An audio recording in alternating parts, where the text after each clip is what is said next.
If this story touched you, do not forget to like, subscribe, and share it with someone who needs to hear this today. Your support helps us bring more powerful stories to life. I should have kept walking because nothing good ever waits in an alley at 2:17 in the morning, especially not in this part of the city where even the streetlights flicker like they're afraid to stay on, but I didn't, and that was my first mistake. My shift had ended 40 minutes ago, my feet aching inside worn-out sneakers, the smell of antiseptic still clinging to my clothes, and all I wanted was my tiny apartment, a hot shower, and maybe 4 hours of sleep before doing it all over again. But then I heard it, a low sound, not quite a voice, not quite silence either, and I turned. He was there, half shadow, half man, stretched against the cold pavement like the night had claimed him already, his dark suit soaked through, rainwater tracing lines across fabric that didn't belong in a place like this, fabric that whispered money, power, a life far removed from mine, and yet there he was alone. I froze.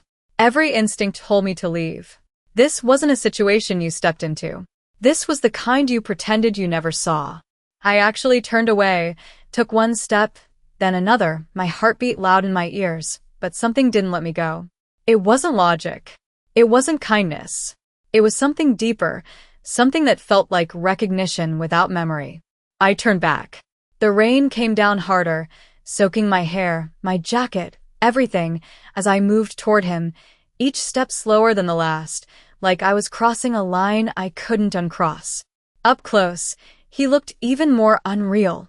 Sharp features, dark hair plastered to his forehead, his breathing uneven, like each inhale had to fight its way through, and for a second I just stood there, staring, because people like him didn't end up like this. Not here. Not alone. My hands trembled as I knelt beside him, the cold from the pavement seeping through my jeans, and I didn't even know what I was doing, just pressing my hands where I thought it might help, whispering nothing, thinking nothing, just reacting. And then it happened. My voice. Soft. Automatic. Like it had been waiting. Alexander, the name slipped out before I could stop it. Before I could question it. Before I could understand it. His eyes opened instantly. Not slowly. Not weakly. Instantly. Dark. Focused. Alive in a way that didn't match the rest of him. They locked onto mine like I was the only thing in the world worth seeing, and in that moment, the air changed. The rain, the alley, the city, it all fell away. There was just him. And me. And a name I should not have known. His fingers moved, barely, but enough to find my wrist, his grip light but certain, like even now he didn't do anything halfway, and when he spoke, his voice was rough, low, controlled in a way that sent a chill through me that had nothing to do with the cold. How do you know my name? I didn't have an answer. I didn't even have a thought. Because the truth was, I didn't know. And somehow, that felt like the most dangerous part of all. His grip should not have been that steady. Not for someone who looked like he had one foot in another world, but his fingers tightened just enough around my wrist to keep me there, to anchor me, and I realized something that made my stomach drop. He was not asking out of confusion. He was asking because he expected an answer, like there was no version of reality where I should not have one. And the silence that followed felt louder than the rain, louder than my own heartbeat echoing in my ears. I shook my head before I even found my voice, because the truth sounded impossible even inside my own mind. I do not know. I whispered, the words barely making it past my lips, and his eyes did not leave mine. Not for a second, searching, calculating, like he was reading something deeper than what I said, something I could not even see myself, and then the world came rushing back all at once. The distant sound I had ignored before grew louder. Engines, footsteps, voices sharp and controlled. And I felt it before I saw it. The shift in the air, the kind that happens when power enters a space without asking permission. I turned just slightly and saw them, dark suits moving through the rain with purpose. Fast but not chaotic, like they had done this before 100 times, maybe more, and suddenly the alley did not feel empty anymore. It felt owned, claimed, every inch of it under someone else's control. My breath caught as they closed in, surrounding us in a way that was not aggressive, but not gentle either. Efficient, precise. One of them stepped forward, his posture straight, his voice low but urgent. "Sir," he said, And that one word told me everything I needed to know. This was not just a man. This was someone people answered to, someone people followed without hesitation. I looked back at him, at Alexander, and something inside me shifted again, because even like this, soaked in rain, barely holding on, he still carried something unshaken, something that made everyone else adjust around him. His hand loosened just slightly on my wrist, but did not let go, and I realized he was not done with me, not even close. She stays, he said, the words quiet, controlled, but absolute, and every man around us paused for half a second, just enough to register the command before it became action, before I could react, before I could step back or say anything. A coat was draped over his shoulders, hands moved with careful efficiency, lifting him, supporting him, protecting him in a way that spoke of habit, of loyalty built over time, and yet through all of it, his gaze never left me, not once. Like I was the variable that did not fit, like I was the question he needed answered before anything else mattered. I should have pulled away then, should have taken that moment of distraction and run, disappeared back into my small life where nothing like this existed, but I did not move. I could not, because something deeper than fear held me in place, something that whispered that leaving now would not mean escape. It would mean something unfinished, something waiting. And when one of the men finally looked at me directly, his expression unreadable but his intention clear, "You are coming with us," he said, not a threat, not a request, just a statement. And for the first time that night, I realized this was not about what I chose anymore. This was about what had already begun the moment I said his name. The car door closed with a soft, final sound that felt louder than anything else that night, sealing me inside a world I did not belong to, the interior warm and impossibly quiet compared to the storm outside, leather seats, dim lighting, everything controlled, everything deliberate, and I sat there frozen, my hands still damp, my mind racing through 100 questions I could not organize into a single thought.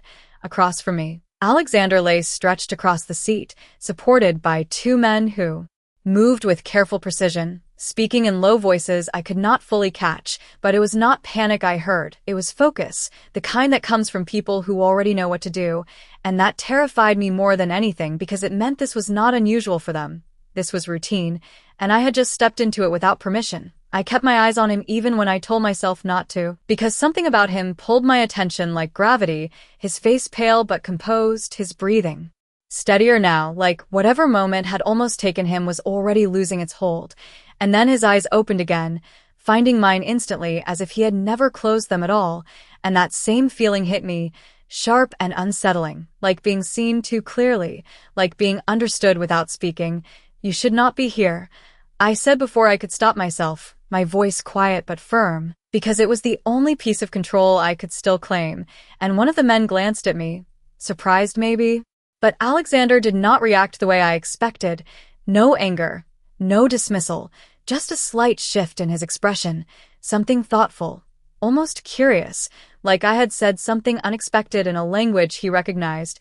"Neither should you," he replied, his voice low, steady, like the storm outside did not exist, like this was just another conversation in a place far removed from danger. And that answer unsettled me even more, because it felt like he knew something I did not, something about me, about this moment, about why I was here at all. I shook my head, trying to ground myself, trying to pull back into reality. "I am not staying," I said, more to convince myself than him, but even as the words left my mouth, the car slowed, then turned, and I caught a glimpse through the tinted window of a tall gate sliding open without hesitation, like it had been expecting us, like everything had already been decided long before I ever stepped into that alley. The car moved forward into a space that looked nothing like the city I knew, wide driveways, soft lighting, a house that was less a house and more a statement, power built into every line, every shadow, and I felt it then. The shift from one world to another, from something I could understand to something I could not. The car stopped, doors opened, and everything moved again, controlled, efficient, and as I stepped out, the cold air hitting my face, I realized something that settled deep in my chest like a truth I could not ignore. I had not just followed them here. I had been brought, chosen, and when I turned back, just for a second, just to make sure this was real, Alexander was already watching me again, his gaze steady, unyielding, like whatever had started in that alley was far from over, and somehow, without knowing how or why, I knew this was only the beginning. I did not realize how quiet a place could feel until I stepped inside a house built for power, not comfort. The doors closing behind me with a soft click that sounded too final, like something had just sealed without asking if I agreed to it. The air inside warm, controlled, carrying a faint scent of polished wood and something expensive I could not name. Nothing like the sharp smell of antiseptic and coffee that followed me everywhere. And for a second I just stood there, dripping rain onto floors that probably cost more than my entire life savings, unsure where to look, unsure where I was allowed to stand, because everything about this place made it clear that I did not belong. Voices moved around me, low, efficient, people stepping past without hesitation, as if I were already part of the scene, even though no one had explained why. And then he was carried past me, not rushed, not chaotic, just controlled, like even now nothing about him was allowed to break. And I felt it again. That pull, that strange, unexplainable need to follow, not because I wanted to, but because something inside me refused to let this moment end without understanding it. I took a step forward before anyone could stop me, my voice coming out steadier than I felt. "He needs to stay awake," I said, and the words surprised even me, because I had not planned to speak, had not planned to insert myself into something this far beyond me. But one of the men paused, just for a second, enough to look at me like I had crossed a line, and then all eyes shifted, not to me, but to him, because even like this, every decision still revolved around Alexander. His eyes opened again, slower this time but no less aware, finding me instantly, and there it was again, that silent recognition, that question hanging between us that neither of us could answer. "Let her speak," he said, his voice quieter now but still carrying the same authority that made everyone else adjust without hesitation. And just like that, the tension shifted. The invisible line I had crossed no longer pushing me out but pulling me in. I stepped closer, my hands steady now despite everything, focusing on what I knew instead of what I did not. The rhythm of breathing, the subtle signs people missed when they were too focused on everything else. And for a moment, everything faded again. The house, the men, the weight of where I was. It was just him and me and the space between one breath and the next. "You are not allowed to fall asleep yet," I said softly, not a command, not really, but something close to it, and his lips almost curved, not quite a smile, but something that made my chest tighten, like he was not used to being told what to do, and yet he was listening, actually listening. And that realization hit me harder than anything else, because men like him did not listen, not to people like me, and yet here we were, standing in a space that did not make sense, bound by something I could not explain, something that started with a name I should not have known and had not stopped unfolding since. And as the room shifted around us, as people moved with renewed focus, I realized that whatever this was, whatever had started in that alley, it was no longer something I could walk away from, because the moment he chose to listen, everything changed. I thought I had done something right, something useful, but the moment he was taken past me and into a room I was clearly not meant to enter, the invisible line returned, sharper this time, and I was left standing in the hallway with nothing but the echo of my own breath and the quiet realization that I had no place here. One of the men stepped in front of me.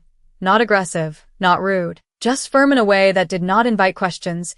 "You will wait here," he said, and I almost laughed, not because it was funny, but because it felt unreal, like my life had split into two versions and I was stuck in the one that did not belong to me. I wrapped my arms around myself, suddenly aware of how cold I was, how soaked my clothes still were, how out of place I must have looked against the polished walls and soft lighting. Minutes passed, or maybe longer. Time felt strange here, stretched and controlled like everything else. And I kept replaying it in my head, the alley, the moment, the name, Alexander, the way it had come so easily, so naturally, like I had said it before, like I had known it for years, but I had not. I would remember that. I had to remember that, right? The thought would not settle. It kept circling, pulling at something deeper, something just out of reach. And I pressed my fingers against my temple like I could force it into place, like I could make sense of something that refused to be explained. The door opened suddenly, pulling me back, and a woman stepped out. Mid-30s maybe, composed, professional, her eyes scanning me quickly, assessing, calculating. "You are the one from the alley," she said, not a question, and I nodded before I could stop myself, because denying it felt pointless.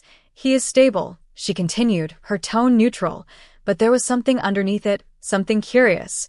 And he asked for you. That made my chest tighten in a way I did not expect, because I did not understand why. I did not understand what I had done that mattered enough for someone like him to remember me, to ask for me, and yet here I was, being pulled further into something I could not control. I followed her down the hallway, my steps quieter now, more careful, like I was aware of every inch of space I took up, and when we reached the door, she paused, just long enough to look at me again. "Whatever you think this is," she said softly, "it is not simple." And then she opened it, and there he was, sitting up now, not fully recovered, but no longer fading, his presence filling the room in a way that made everything else feel secondary. His eyes lifted the second I stepped in, finding me without hesitation, like he had been waiting, like he knew I would come even if I did not, and the room fell quiet again.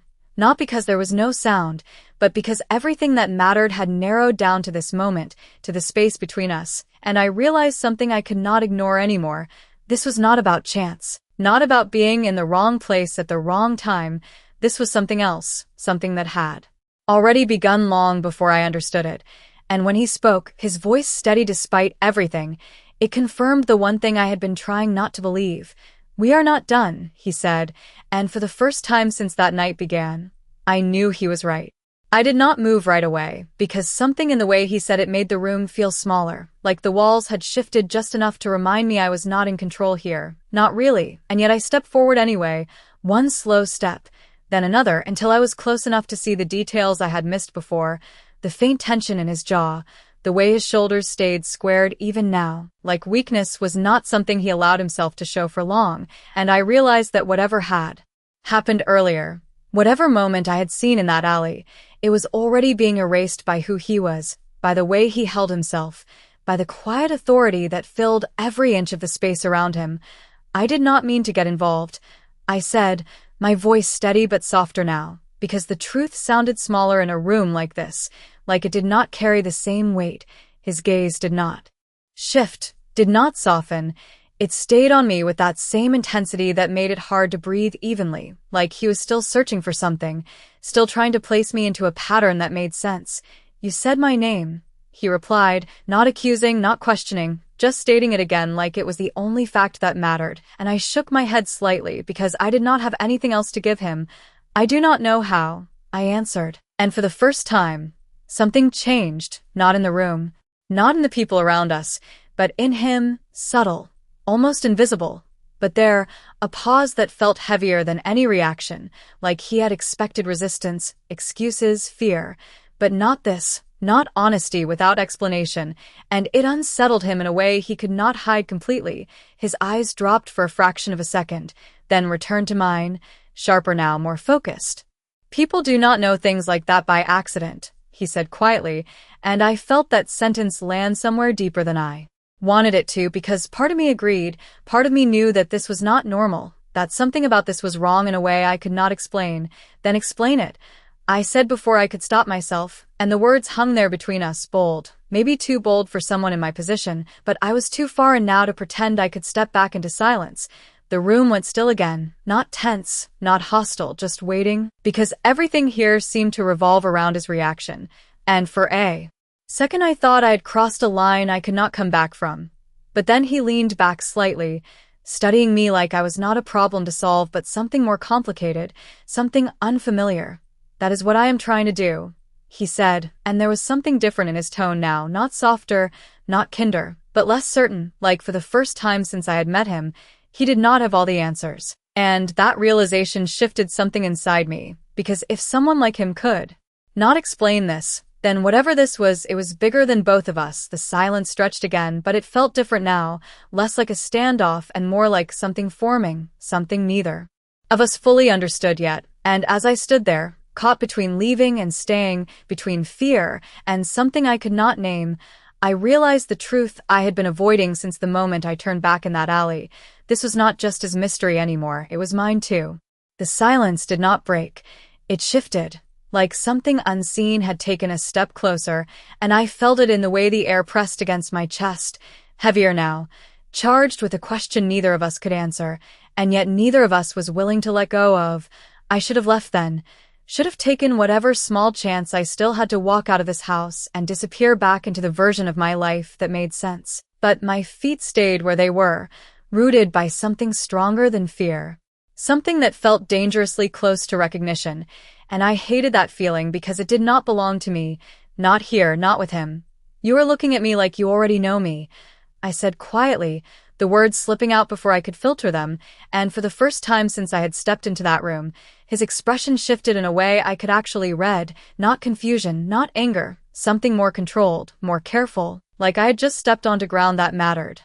I am looking at you like you are the only person who has ever said my name like that, he replied, and that answer did not comfort me the way it should have. It unsettled me because I did not remember saying it before tonight, did not remember ever seeing him before that alley, and yet something about the way he said it made my chest tighten like there was a piece of the story missing and it belonged to me. I looked away for a second, just to breathe, just to break the intensity of it, and that was when I noticed it, the reflection in the glass behind him, faint but clear enough, a small detail I had overlooked before, a necklace resting against my collarbone, something I had worn for so long I barely noticed it anymore, a simple silver chain with a tiny charm, worn smooth with time, and suddenly, without warning, a memory flickered, not fully formed, not clear, just a fragment. A younger version of me, standing in a place I could not quite place, holding that same necklace while someone's voice spoke a name, low, steady, familiar in a way that made my breath catch, Alexander. The sound echoed in my mind the same way it had left my lips earlier, effortless, certain, and I froze, my fingers lifting to touch the chain instinctively, like I could ground myself in something real before the memory slipped away again. His gaze followed the movement, sharp, immediate, and something in his posture changed, subtle but undeniable, like he had just seen a piece of a puzzle he had been searching for. "Where did you get that?" he asked, his voice quieter now, but carrying something deeper, something almost urgent beneath the control, and I swallowed, my thoughts scrambling to catch up, to make sense of something that refused to stay still long enough to understand. "I've always had it," I said slowly, the words feeling insufficient the moment they left my mouth. Because always was not an explanation, it was an absence of one, and he knew it. I could see it in the way his eyes narrowed just slightly, not in suspicion, but in focus, like he was tracing a line only he could see, connecting something from the past to the moment standing in front of him now. "That is not an answer," he said, and there was no frustration in his voice, only certainty, like he was already convinced there was more, and for the first time since this began, I felt it fully, not just confusion, not just fear, but the weight of something bigger unfolding around me, something tied to a memory I could not fully access and a man I should not have known at all. And as the silence settled between us again, heavier than before, I realized the truth I had been trying to avoid had finally caught up to me. This was not just about a name anymore. This was about a past that had not finished with either of us.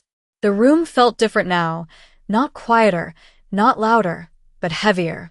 Like something invisible had settled between us and refused to move, and I could feel it in the way my chest tightened with every breath, in the way my fingers stayed curled around the small silver chain at my collarbone as if letting go would make something important disappear. His eyes had not left it, not once, and I realized that whatever this necklace meant, it was not just mine.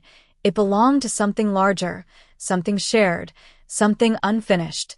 "You are remembering something," he said, and it was not a question, it was a conclusion, one he reached too quickly for my comfort. And I shook my head automatically, even though I knew it was not entirely true, because there had been something, a flicker, a voice, a moment that did not belong to tonight.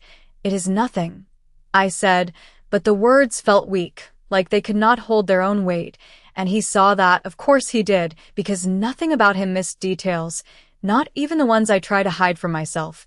"Nothing does not make you look like that," he replied, his tone still calm, still controlled, but there was something sharper underneath now, something that told me this mattered more than he was willing to say out loud. I dropped my hand from the necklace slowly, like I could distance myself from whatever it carried, but it did not help. The feeling stayed, that strange pull between past and present that refused to settle into something I could understand. "I do not remember you," I said, more firmly this time, because that part at least felt true. I would remember someone like him. I had to believe that, but his expression did not change. Not in the way I expected. There was no disappointment, no frustration. Just a quiet certainty that made my words feel smaller than they should have. "That does not mean you never knew me," he said, and that sentence landed somewhere deep, somewhere I could not ignore even if I wanted to, because it opened a possibility I had not been ready to face, one where the missing piece was not in front of me, but inside me, hidden somewhere I could not reach. The silence stretched again, but this time it was not empty. It was full of something forming, something shifting into place one piece at a time, and then he did something that surprised me more than anything else that night. He leaned forward slightly, ignoring the quiet protests from the people around him, his focus entirely on me, like nothing else in the room mattered. "Think," he said, his voice lower now, not commanding, not forcing, but urging, like he believed the answer was already there, just waiting to be found. And I closed my eyes for a second, not because I wanted to, but because I needed to, because the pressure of it all was too much to hold with open eyes, the room, the house, him, the questions, all of it pressing in at once. And for a brief moment, the noise faded, replaced by something softer, older, a memory that did not fully form but carried a feeling with it, warmth, safety. A voice sang a name again, the same name, his name, but this time it was not mine speaking. It was someone else, someone close, someone familiar in a way that made my chest ache without understanding why. My eyes opened quickly, the moment slipping away before I could hold on to it, but it left something behind, a certainty that what I felt was not random, not imagined. It was real, even if I could not explain it. And when I looked at him again, truly looked, I realized something that changed everything. He was not just searching for answers, he was waiting for them, like he had been waiting for a long time, longer than tonight, longer than this moment. And as that realization settled in, quiet but undeniable, I understood the one truth I could not escape anymore. Whatever connected us did not start in that alley, and it was not going to end here.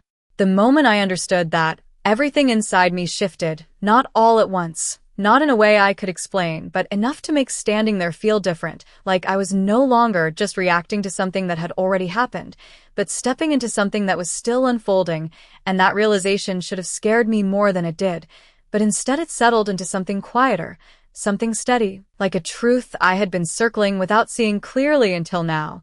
"If this started before tonight," I said slowly, the words forming carefully because I could feel how much they mattered, "then why do I not remember any of it?"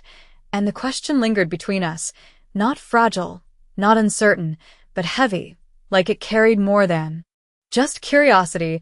His gaze did not waver, not even for a second, but there was something different in it now, something less guarded, like he was no longer just observing me, but recognizing something he had been waiting for. "Memory is not always the part people lose," he said quietly, and that answer did not solve anything, but it changed the direction of everything, because it suggested something deeper, something that went beyond simple forgetting, beyond coincidence, and I felt it again. That pull, that quiet sense that whatever this was, it had roots I could not see yet. "Then what did I lose?" I asked, and for the first time since I had met him, he did not answer right away, not because he did not have one, but because he was choosing it carefully, weighing something I could not see, and that pause told me more than any immediate response could have. "You did not lose it," he said finally, his voice steady but softer now, like the words were meant for me alone. "You left it behind," and that sentence landed somewhere deep, somewhere that made my chest tighten in a way I could not ignore, because it felt true in a way that did not need proof, like a memory just out of reach, waiting for the right moment to return. I looked down at the necklace again, my fingers brushing over it without thinking, and this time, the feeling was stronger, not a full memory, not a clear image, but something closer, something warmer, like a moment I had once lived but could no longer see. And when I looked back at him, something in me had changed, not completely, not enough to understand everything, but enough to stop pretending this was something I could walk away from. "What happens now?" I asked, And this time the question was not about fear, not about escape. It was about what came next, about the path I had already stepped onto whether I wanted to or not. And his answer came without hesitation, without doubt, like it had always been waiting for this exact moment. Now, he said, his eyes holding mine with a quiet certainty that felt impossible to ignore. We find out why you came back to me, and the words settled into the space between us. Not loud, not dramatic, but final. In a way that made everything before feel like the beginning of something much larger, and as the silence followed, not empty, but full of everything we had not yet uncovered, I realized the truth I could no longer deny. This was not just a story I had stepped into, it was one I had already been part of, long before I ever understood it. Like, subscribe, and share to support more real stories that matter.